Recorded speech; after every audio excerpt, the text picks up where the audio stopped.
अस्सलाम वालेकुम। उम्मीद करती हूँ आप सब खैरियत से होंगे। आज मैं रमज़ान की स्पेशल और ज़बरदस्त रेसिपी लेके आई हूँ। आप लोग फ्रेंच फ्राइज़ को किस तरह फ्रीज़ कर सकते हैं, चलें शुरू करते हैं।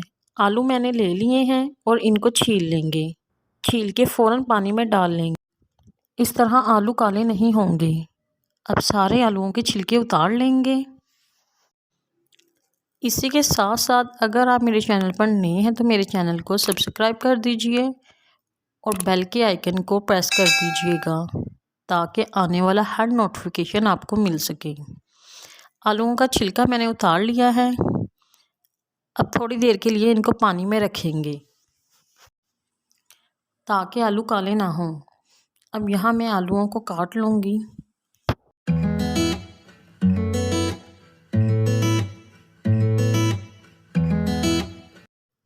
चिप्स बच्चों को बहुत पसंद होती है।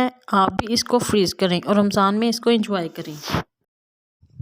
जी तो माशाल्लाह से आलूओं की चिप्स हमने काट ली है। अब हम इनको दोबारा 10 से 15 मिनट के लिए पानी में रखेंगे। जी तो अब इनको 10 से 15 मिनट के लिए पानी में भिगो के रखेंगे ताकि इनका कलर चेंज ना हो। जी तो 10 मिनट गुजर गए हैं। यहाँ पर एक कढ़ाई लेनी है और इसमें पानी डालना है और फ्लेम को ऑन कर दिया है। इसमें 1 चम्मच ऑयल डालेंगे और 1 चम्मच नमक का डालेंगे और इसको ढाँप के रख देंगे ताकि अच्छे से उबाल आ जाए। पानी को उबाल आ चुका है। अब हम इसमें चिप्स को ऐड करेंगे और ऐड करने के बाद 4 से 5 मिनट तक पकाएंगे। अब हम इसको ढाँप देंगे और 4 से 5 मिनट के लिए पकने देंगे। 5 मिनट हो गए हैं। चिप्स हमारी हाफ डन हो गई है। अब हम इसको निकाल लेंगे।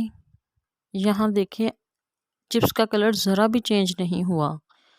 एक बात का ध्यान रखना है, जब भी आलू को काटेंगे फ़ौरन पानी में डाल देंगे।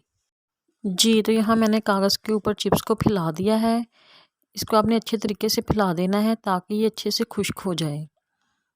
और इसके बाद मैं आपको बताती हूँ करना क्या है। और इसको आधे घंटे के लिए छोड़ देना है। 1 कप मैदे का लिया है और 1 कप कॉर्नफ्लोर का। थोड़ा सा इसमें नमक ऐड करेंगे, थोड़ा सा गरम मसाला और थोड़ी सी हल्दी। अब इसको अच्छे से मिक्स कर लेंगे। चिप्स पे कोटिंग करने के लिए मिक्सचर हमारा तैयार है। आधा घंटा हो चुका है। अब इस मिक्सचर को अच्छे से इस चिप्स के ऊपर छिड़केंगे। अब इसको अच्छे से मिक्स करेंगे और मिक्स करने के बाद जिप लॉक बैग में डालेंगे और इसको लॉन्ग टाइम के लिए फ्रीज़ करेंगे। वीडियो अच्छी लगी वीडियो को लाइक शेयर कर दीजिए। कमेंट में हमें बताइएगा हमारी रेसिपी आपको कैसी लगी। मिलते हैं नेक्स्ट वीडियो में। अल्लाह हाफिज़।